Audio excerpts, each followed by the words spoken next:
motor itu baru beberapa bulan sebelum balik ke Indonesia kemarin. Jadi digonceng sama teman dari Taiwan terus keliling.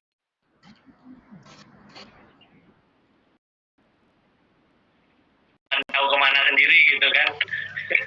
Mas Tor udah punya motor, Mas? Oh, belum. Dia serius udah bawa motor di sana. Iya. Waduh, coba cerita. Mas Tor kalau tinggal di apartemen gimana sih? Jadi kalau misalnya di sini, kalau dibilang apartemen ya enggak sih. Ya semi apartemen. Kalau sih ngomongnya memang apartemen sih. Jadi kalau yang saya tempati kebetulan di Tainan ini adalah di bagian selatan, jadi dia relatif lebih murah biaya hidupnya dibandingkan yang di utara, di Taipei apalagi sama di tempatnya Mas Benny itu mungkin relatif lebih murah. Kalau saya sendiri kos-kosan saya sebulan itu bayarnya 1.400.000, jadi 2.800 NT itu sebenarnya harganya sama dengan dorm sekarang. Jadi harganya sama dengan dorm, cuman mungkin bedanya kalau di dorm itu sudah nggak bayar listrik, nggak bayar air. Kalau di kos-kosan kita masih bayar air, listrik, sama biaya kebersihan seperti itu. Terus enaknya di apartemen ya kita satu kamar sendiri, terus kita bisa privasi kita lebih enak. Kalau mau tidur juga nggak perlu misalnya teman kita berisik, kan kadang kalau di dorm itu kalau teman kita berisik kadang mengganggu kita gitu. Jadi kalau malam-malam mereka mungkin malah berisik kayak gitu kan juga nggak ganggu. Nah, saya menghindari itu, makanya saya di apartemen seperti itu. Terus kalau masalah jalan-jalan ini di Taiwan, kebetulan saya sudah jalan-jalan dari utara sampai selatannya Taiwan. Bukan, padahal masih maba loh. Kapan jalan-jalan? Masih maba. Dan ya tadi dengan beasiswa segitu cuma 9.000 per bulan, saya tetap bisa jalan-jalan seperti itu. Kemarin saya jalan-jalannya pakai mobil lagi. Jadi kita nyewa mobil bareng-bareng, terus kita setirin sendiri, kita jalan-jalan keliling Taiwan pakai mobil seperti itu. Dan yang saya senang, infrastrukturnya di Taiwan itu luar biasa bagus. Jadi tol dari ujung utara sampai selatan itu ada, infrastrukturnya bagus dan orangnya tertib. Terus mungkin jarang berlubang. Jarang berlubang. Bahkan saya waktu itu nyetir itu jalan berlubang gitu lah. Saya nyetir itu waktu di tol sampai 140 km per jam itu masih anteng sekali. Waduh. Jadi enak sekali kalau saya waktu itu nyetir mobil. Tapi sebenarnya harusnya ada SIM. Kebetulan teman saya ada yang punya SIM internasional, dan waktu itu dia itu lagi capek, jadi saya gantian gitu. Jadi gantiin aja dia sepertinya kayak gitu. Ya itu pengalaman juga sih untuk saya. Kalau mau ke Taiwan mungkin dari Indonesia siapkan SIM internasional. Jadi enak nanti di Taiwan. Bahkan kalau di Tainan sendiri, kenapa tadi Mas Benny bilang orang-orang Tainan kok bisa beli motor? Karena memang di sini motor murah. Kita motor second itu di sini cuma beli 4 juta aja, sekitar 4 juta rupiah kalau dikurskan Indonesia, itu sudah dapat Matic kayak gitu. Walaupun nggak seberapa bagus sih, yang penting bisa jalan gitu. Maaf, tapi jangan berharap Vario ya. Ini motor tua. Motor tua tahun 91, tapi bisa jalan gitu. Tapi bisa jalan. Untuk jalan di dalam kota masih enak gitu, seperti itu. Oke, semoga ini ya Mas ya, COVID-nya segera berakhir jadi bisa lanjut petualangannya di sana ya. Kalau bisa jalan-jalan ke sebelah-sebelahnya ya, negara sekitarnya. Ya, pengennya segitu. Saya susah tapi Mbak. Oke. Satu lagi Mbak, iya. Mengenai mengirit tadi, antara tinggal di dom atau di luar, mengenai masak gitu. Kalau di dom itu dilarang untuk masak, jadi nggak boleh kita bawa kompor sendiri, magic jar sendiri, itu nggak boleh. Jadi adanya dapur umum. Kalau di dom itu seperti itu, jadi nggak enak juga, nggak leluasa juga ketika kita ingin masak gitu kan. Kalau di luar kita dibebaskan, jadi boleh ada kompor sendiri di kamar boleh. Jadi seperti itu penting, karena dalam hal yang mengirit beda jauh kalau kita masak sendiri sama beli di luar, itu beda jauh. Jadi pertimbangan memasak itu penting. Oke. Mungkin mumpung Mas Bima lagi cerita, langsung singkat aja Mas, coba diceritakan secara singkat. Kan ini kayaknya dari semuanya cuma Mas Bima ya yang benar-benar bawa keluarga, bahkan sampai istrinya juga melahirkan di Taiwan gitu kan. Nah, itu seperti apa sih fasilitasnya di sana? Terus kayak apakah kita harus membayar atau ada sebagian yang disubsidi oleh pemerintah atau seperti apa untuk fasilitas kesehatannya? Oh begitu ya. Jadi mengenai kesehatan ya, jadi setiap warga Taiwan ya, walaupun dia pendatang residen, itu diwajibkan mengangsur ya, membayar ya NHI, National Health Insurance, jadi kayak BPJS gitu. Itu sekitar 900 NTD. Kalau dirupiahkan 400 ribuan lah per bulan. Jadi ketika kalau sebagai mahasiswa itu langsung dibayarkan beserta uang internet dan lain-lain. Jadi ya uang dompet masuk ke situ. Jadi kalau di luar misalkan istri saya itu membayar langsung ke NHI-nya, ke departemen kesehatannya itu. Nah itu kan ada BPJS ya. Jadi istri saya itu kan melahirkan di Taiwan, jadi di rumah sakit, salah satu rumah sakit di Taiwan. Jadi begini, sebenarnya itu pertimbangan saya daftarkan istri saya ke ansuran BPJS NHI itu. Karena apa? Melihat dari pengalaman rekan yang pernah ya melahirkan di Taiwan, kalau misalkan tidak ada NHI-nya, itu akan lebih kena banyak. Jadi bayarnya banyak, kurang lebih 50 bahkan sampai 50 ribu NTD begitu. Nah, saya ketika itu berinisiatif, ya berarti pakai itu aja lah NHI, walaupun kita harus membayar tiap bulannya sekitar 900 sampai sekitar 1000 NTD seperti itu. Jadi memang bayar. Jadi kalau walaupun melahirkan itu tetap bayarnya itu antara 5.000 sampai 15.000 NTD.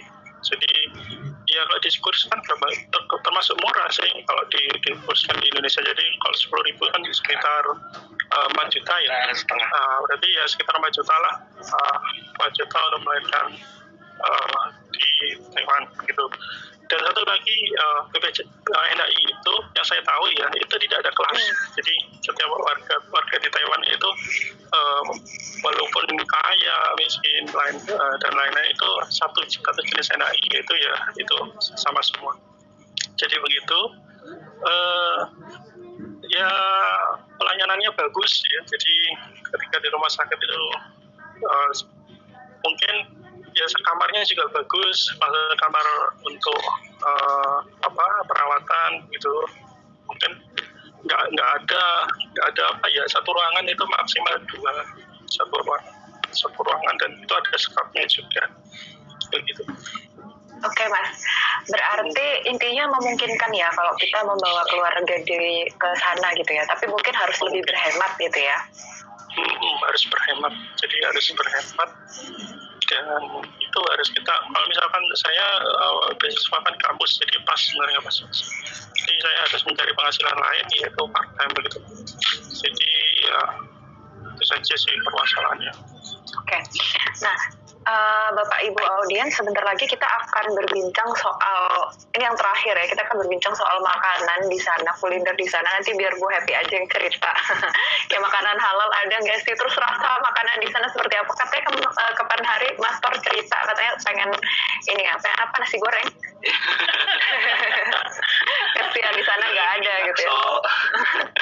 Nah, tapi sebelum itu, Bapak Ibu, kalau yang ada punya pertanyaan, boleh dimasukin ke comment section ya, ke kolom komentar, boleh type message di situ. Nanti akan saya sampaikan pada saat Q&A session setelah kita cerita soal makanan. Nah, tapi untuk masukin pertanyaannya boleh mulai dari sekarang, silahkan. Oke, Bu Happy, cerita dong. Bu Happy nih saya lihat di Instagramnya penuh dengan makanan, jajanan gitu ya. Nah, itu emang di sana makanannya gimana sih Bu? Susah nggak cari makanan halal? Kalau cari makanan halal itu sebenarnya susah tidak susah, karena kalau kita masak di pasar itu ada daging halal sebenarnya gitu. Jadi kita bisa beli sebenarnya kan ya.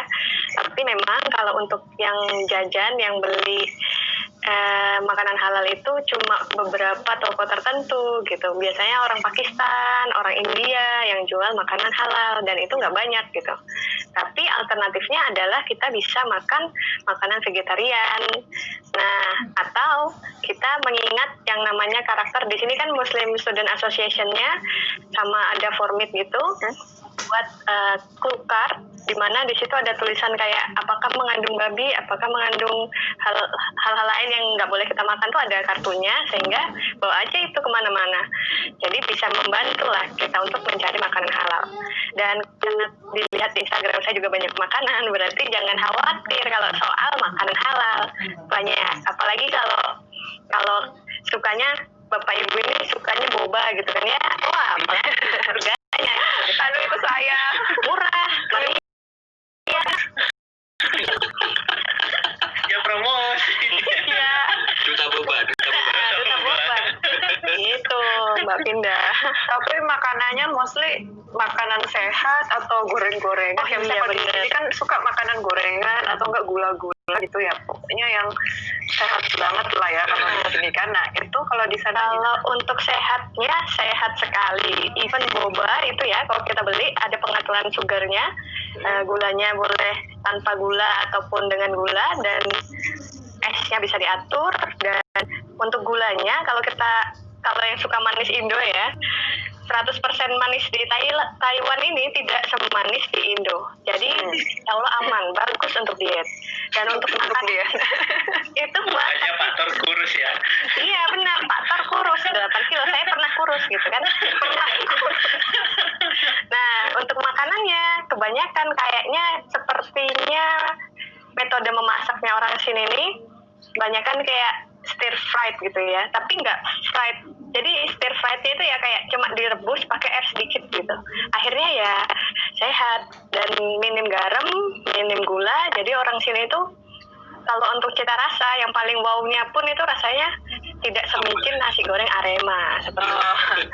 ya mungkin kalau yang suka rasa tajam mungkin bisa bawa-bawa bon cabe gitu ya dari Indonesia ya. Oh itu orang Indonesia sekali memang di Taiwan itu kemana-mana jebol. Indomie-nya rasanya sama nggak Bu sama Indomie di Indonesia? Tidak, bikinnya diturunkan. Tenang. Sedih ya. Tapi nggak apa-apa, berarti hidupnya bisa lebih sehat. Apalagi kan di sana kita ini ya ramah pejalan kaki ya. Jadi kita kalau selain makanan yang sehat juga bakalan olahraga kemana-mana kan bisa jalan kaki ya. Dan bahkan di setiap kayak kampus gitu kan ada tempat larinya, jogging track. Makanya Pak Tor itu bisa langsing sekali sekarang karena dia kalau sore lari-lari gitu. Kayak rutinitas lifestyle-nya itu di sini bagus. Setiap sore atau pagi pasti banyak orang berolahraga. Semoga bisa dipertahankan sampai nanti ketika kembali ke Balikpapan gitu ya, barangkali ya Allah, amin. Motornya diparkir di security yang di bawah itu, jogging tuh dari bawah sampai TK. Tampaknya begitu. Mempertahankan berat badan. Oke, terima kasih Mas Denny, Mas Tor, Mas Bima, dan Bu Happy. Sekarang kita akan masuk ke Q&A. Ini udah ada pertanyaan yang masuk dari Mas Bobi. Yang pertama pertanyaannya untuk Bu Happy nih. Dalam melakukan riset, apakah ada tips untuk independen atau proaktif dalam belajar apabila materinya sulit dipahami, terutama dengan tekanan akademis yang ada di sana? Nah, ini gimana nih Bu tipsnya nih biar bisa belajar sendiri ketika materinya sulit gitu? Tipsnya adalah dengan mencari buku referensi yang banyak, nggak cuma satu gitu ya. Misalnya untuk power system mungkin ada 3 buku kan dengan writer yang berbeda autornya. Terus kita sering-sering baca jurnal, dan itu tadi ketika kita mengalami hal yang susah, tidak ada salahnya untuk berkomunikasi dengan profesor gitu. Jadi jangan menganggap kita itu sedih sendirian gitu, karena kan kita datang sebagai mahasiswa juga butuh bimbingan kan. Makanya kita juga harus berani untuk bertanya dengan profesor kalau memang kita sudah notok jedok gitu, nggak tahu solusinya apa. Tapi untuk belajar mandirinya ya memang kita harus mulai membiasakan untuk banyak membaca. Gitu aja sih sarannya. Berarti perbanyak referensi dan komunikasi dengan profesor ya Bu ya? Betul. Oke, pertanyaan yang kedua, ini maaf sebelumnya, apakah supervisor S3 di Taiwan tipikal yang nyuruh bimbingan S3-nya, lalu mau tahu jadi atau bagaimana? Nah ini nggak disebutin pertanyaannya untuk siapa, jadi boleh siapa aja jawab nih. Kecuali Mas Tor, karena Mas Tor nanti ada pertanyaan khusus dari Mas Bobinya. Jadi gimana sih tipikal profesornya tuh yang mau tahu jadi atau ikut prosesnya? Kalau saya, profesor saya bukan tipe yang mau tahu jadi sih. Ya mau tahu jadi juga iya, goalnya adalah mau tahu itu jadi. Tapi beliau akan memberi kita sebuah topik gitu ya, topik tentang tolong buat ramalan beban gitu untuk daya di sini.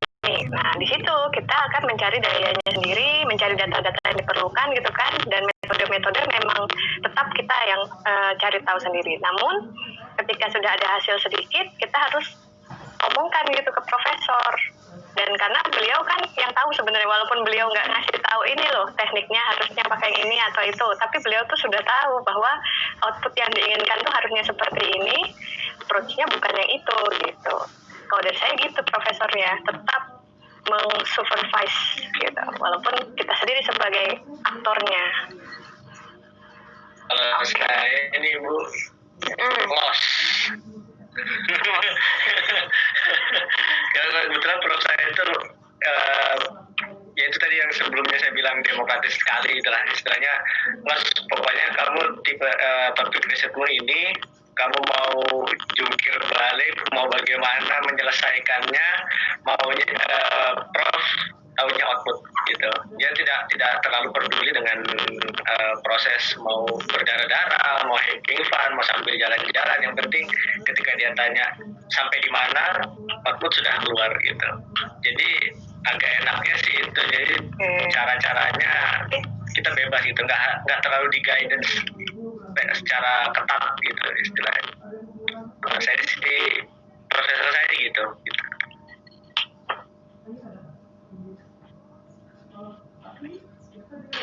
Oke, berarti untuk Mas Bobi ya, kesimpulannya jawabannya tergantung orangnya ya, beda-beda ya. Ada yang tipe membimbing sekali, ada yang tipe los gitu ya.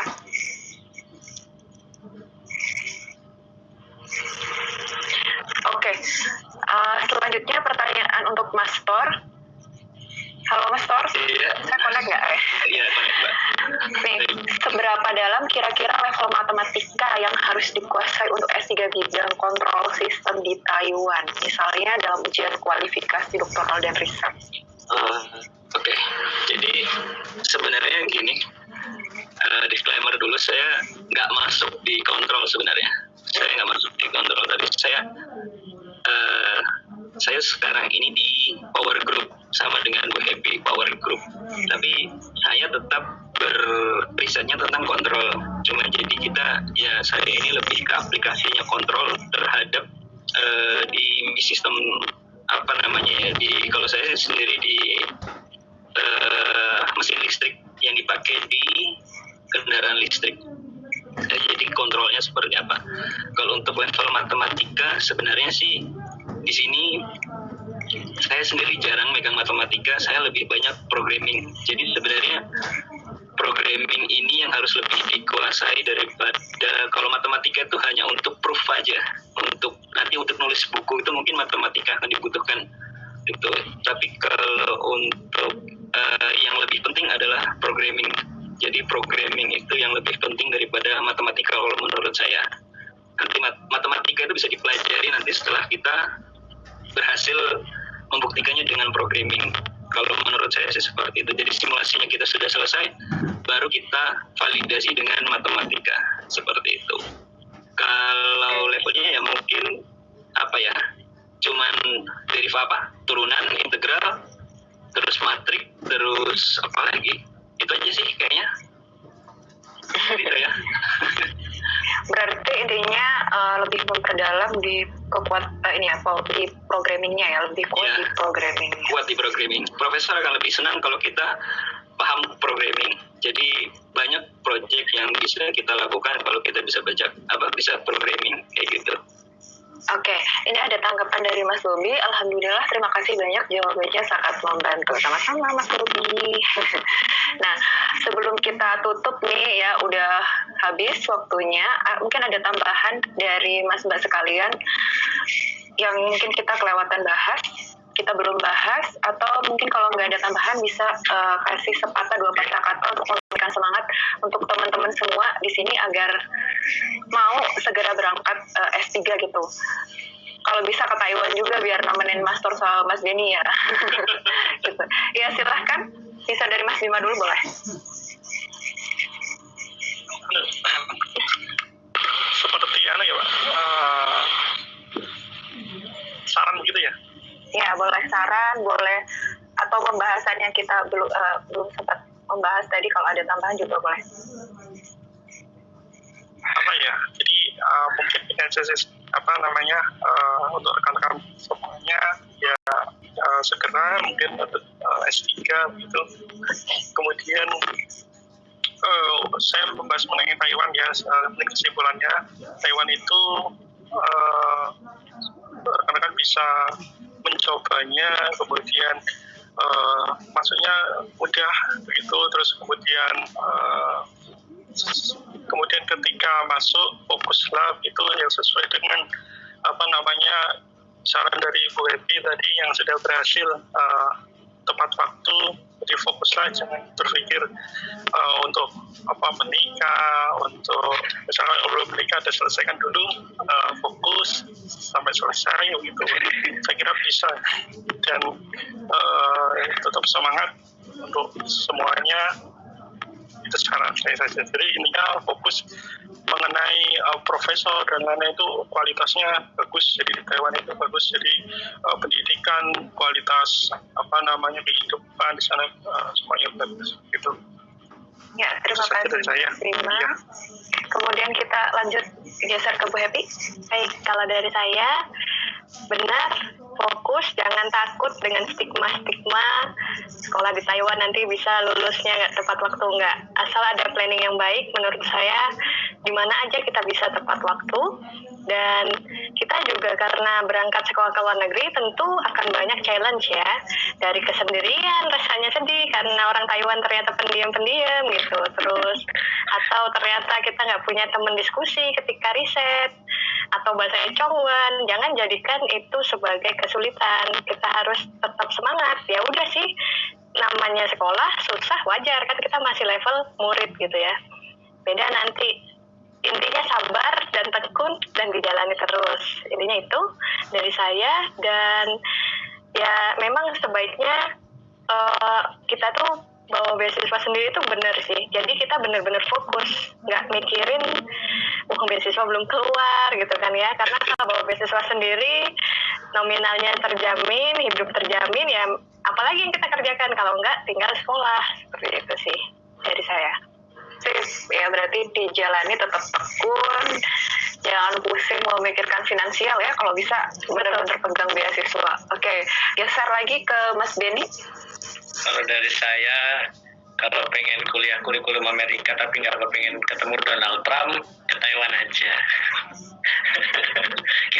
Kira-kira gitu. Terus sama kayak Bu Happy, mau dimanapun kuliahnya, baik di luar negeri atau di Indonesia atau di negara manapun, namanya sekolah S3 ya nggak ada yang having fun 100%, pasti ada nggak enaknya. Itu udah kayaknya udah wajar deh. Nggak ada yang susah banget juga, ya ada, tapi yang seneng juga ada. Jadi kayaknya nggak bijak kalau kita mau misalnya di sini mudah, di sini gampang. Kayaknya nggak bijak kalau kita bilang kayak gitu. Tapi kalau kuliah S3 ya pasti ada suka sama dukanya. Dan yang terakhir mungkin ke depan buat teman-teman yang sedang sekolah atau yang baru mau masuk atau gimana, penting untuk saling menjaga temannya. Nah itu sama, hormatilah teman-teman kalian dengan tidak menanyakan misalnya pertanyaan-pertanyaan yang menjurus, kapan lulus, kapan ini udah publik berapa, itu ya kita nggak pernah tahu kondisi orang ya, maksudnya apakah dia dia lagi dalam masa sulit PSD-nya, atau dia lagi ketika ditanya seperti itu, misalnya dia lagi di masa sulit, dia bisa frustasi, ya kita nggak tahu hal negatif apa yang dampaknya setelah itu sih. Karena saya punya pengalaman teman yang ada di masa sulit kena seperti itu dan ada dampak buruk yang terjadi setelahnya gitu. Jadi hal itu yang sangat dijaga gitu, supaya kekeluargaannya dapat. Satu lagi, ketika kita sekolah terutama di luar gitu, deket sama teman, karena ketika ada masalah ya kita nggak punya keluarga kan, kita nggak punya siapa-siapa lagi di sana. Ya udah, satu-satunya ya teman. Kalau dulu waktu datang saya ada punya teman 2, Mas Bima sama teman saya kuliah S1. Ya ketika saya datang, ya yang tak repotin ya siapa lagi kalau bukan Mas Bima dan teman saya itu kan. Kira-kira gitu. Itu aja sih dari saya. Dimanapun sekolahnya tetap nggak ada yang 100% having fun lah istilahnya gitu. Jangan menanyakan pertanyaan-pertanyaan yang tabu ya. Iya, itu yang paling penting. Oke, kalau dari Mas Tor nih terakhir. Kalau dari saya sebenarnya mungkin teman-teman sebelum S3 diluruskan dulu niatnya. Lurusin dulu niatnya, S3 ini mau ngapain? Mau nyari duit kah? Mau belajar kah? Mau apa? Itu mohon diluruskan dulu. Itu nanti yang akan membuat kita bisa enjoy atau enggak waktu kita S3.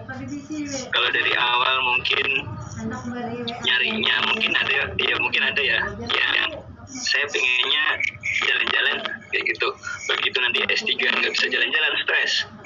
Misalkan ada lagi yang saya pengen S3 sambil cari duit gitu misalkan. Nanti kalau duitnya kurang juga stres. Jadi kalau bisa sebelum S3 diluruskan dulu niatnya. S3 ini pengen belajar, pengen menuntut ilmu, pengen membangun ITK. Itu yang harus diluruskan dulu niatnya, biar nanti begitu di sini ada kesulitan kita bisa berkaca lagi apa tujuan kita ke sini, mau ngapain kita di sini, bagaimana nanti kita menjalaninya, itu tergantung niat kita di sini tadi. Itu sih kalau dari saya. Wah, keren banget. Jadi niatnya harus bener dulu ya Mas ya dari awal. Oke. Masalah nanti bisa jalan-jalan atau dapet jodoh itu bonus ya berarti. Ya, itu biar Allah yang atur lah. Oke. Ini tadi kan saya ada janji nih sama audiens bakalan ada yang mau coba untuk cowon dulu. Nah, siapa yang mau coba nih? Sekedar CGM juga boleh. Urut ya, dari Bu Happy dulu, Bu Happy. Ni hao, Lai Taiwan. Dah. Artinya apa, Bu? Halo, datang ke Taiwan. Oke. Mas Bima. Mas, kayak apa ya? Niau. Itu sojen. Karena saya biasa menawar di pasar. Berapa harganya? Gitu. Saya biasa iya, karena ya itu supaya murah. Kalau nawar biar lebih murah bilangnya gimana, Mas? Betul. Kadang-kadang tambahin syarat gitu. Bahasa Inggris juga bisa kok. Ada. Oh saya kalau biar murah, Bomeo Chen. Gak ada uang, gak ada punya. Saya tidak punya uang ya. Nah, tadi itu Saucian itu berapa harganya gitu ya. Kemudian Mas Gini. Saya ini aja deh, biar semangat. Cayo. Woyao Chenchu Naicha. Apa hubungannya sih? Habis cayo, terus Woyao Chenchu Naicha biar semangat lagi, jadi cayo. Sensunaice tuh ini ya. Berbobaan. Milky ya. Boba. Naicha ya milky. Mas Pur mau coba? Pucu tahu. Pucet tahu. Kita nggak tahu ya. Pucu tahu kita nggak tahu. Oke, itu terakhir dari saya. Terima kasih kepada Mas Benny, Mas Tor, kemudian Mas Bima dan Bu Happy juga. Terima kasih banyak sudah meluangkan waktu. Terima kasih untuk Institut Teknologi Kalimantan. Dan terima kasih banget untuk semua partisipan hari ini. Nih terakhir partisipannya ada 42. Alhamdulillah nggak banyak yang live ya. Semoga bermanfaat. Thank you semuanya. Nanti kalau misalnya masih punya pertanyaan lebih lanjut bisa langsung menghubungi narasumber ya secara pribadi biar bisa konsul lebih jelas lagi. Oke, sekian. Mohon maaf apabila ada kekurangan. Jangan lupa Jumat depan ya, insya Allah ada sharing session lagi di negara yang lainnya. Oke, sekian dari kami. Mohon undur diri. Terima kasih. Wassalamualaikum warahmatullahi wabarakatuh. Waalaikumsalam. Terima kasih. Yes, ya. Saya kembali ke blog Minta ya. Iya. Terima kasih semua. The recording has stopped. Terima kasih semua. Sama-sama. Sesi after party. Duh, ini udah nggak live nih apa masih live? Udah nggak live. Udah nggak live. Cantik ada. Chandra non lenda. Iki lho, Pal, kon digolek ya. Wis mati kan. Coba. Iya, silakan Bapak Ibu yang mau buka videonya. Tadi ada mas. Apa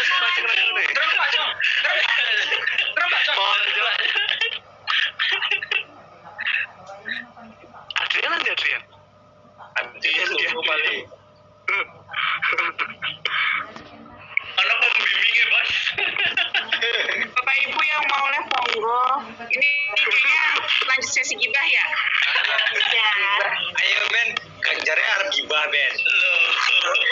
Gibah sapa iki? Happy, tak tunggu Happy. Dicari Iya, Mas Adi. Habis ini. Aku sudah gelisah nunggu Happy nih. Aduh. Bisa nunggu aku dah. Nah, ya ini nih salesnya tadi tuh sebenarnya mau kutumpahkan segala-galanya. Mas Dian minta spekta dulu tuh katanya. Oh, baik spekta. Ayo. Siapa? Mas Dian di chat bilang spekta dulu. Astaga. Novarisam. Ini siapa ya? Huruf Jepang ya? Ya, yang bisa baca nggak tahu siapa itu. Mas Ari, siapa Novarisam. Wacannya apa itu? Novarisam tahu. Boleh. Buteng. Boya.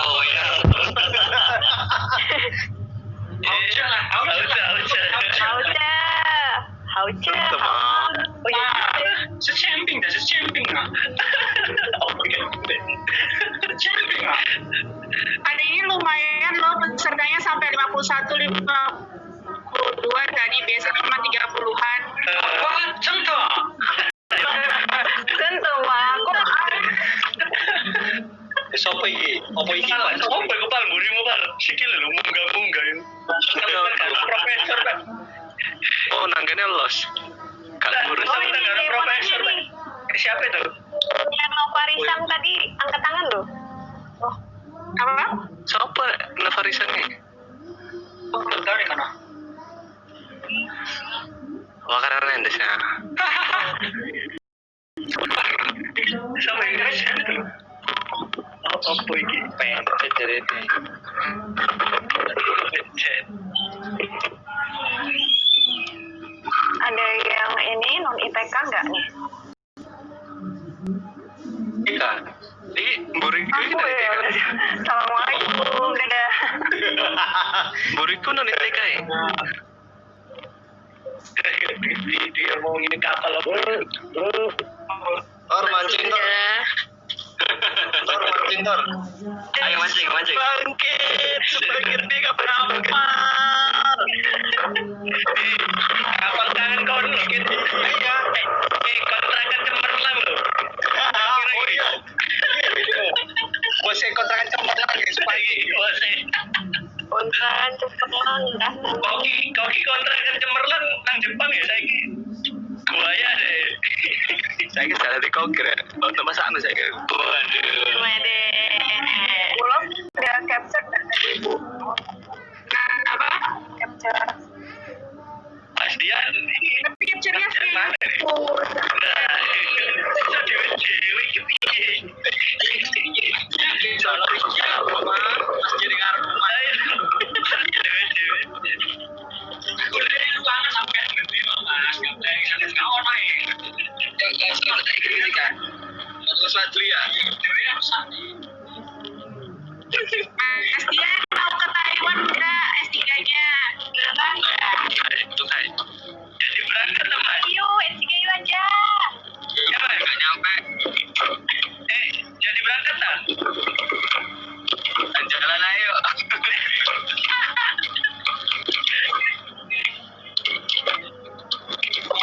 Kayaknya Mas Bobby beneran mau itu loh S3 ke Taiwan loh jadinya.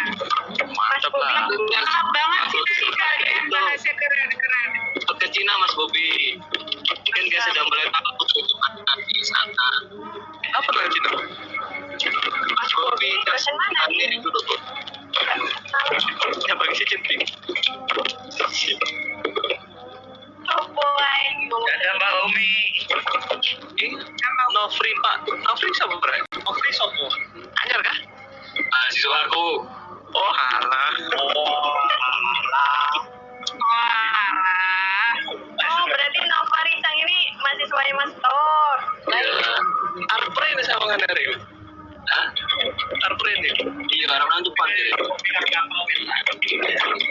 Muhammad Kapisal. Kan masih nemu Pak beli tepung kopi kan kan lo.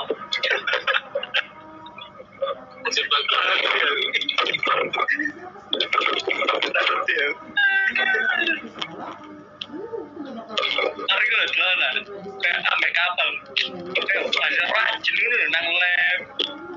Yo yo, pencerahan nih. Libur gini. Aku kemarin meeting coy. Kan lego kan. Oh lego apa nih? Bonyok ya. Karena kemarin meeting itu los itu. Tolong dino sadurunge meeting stres maneh. Apa sih? Losnya Sabtu Minggu Senin mumet maneh.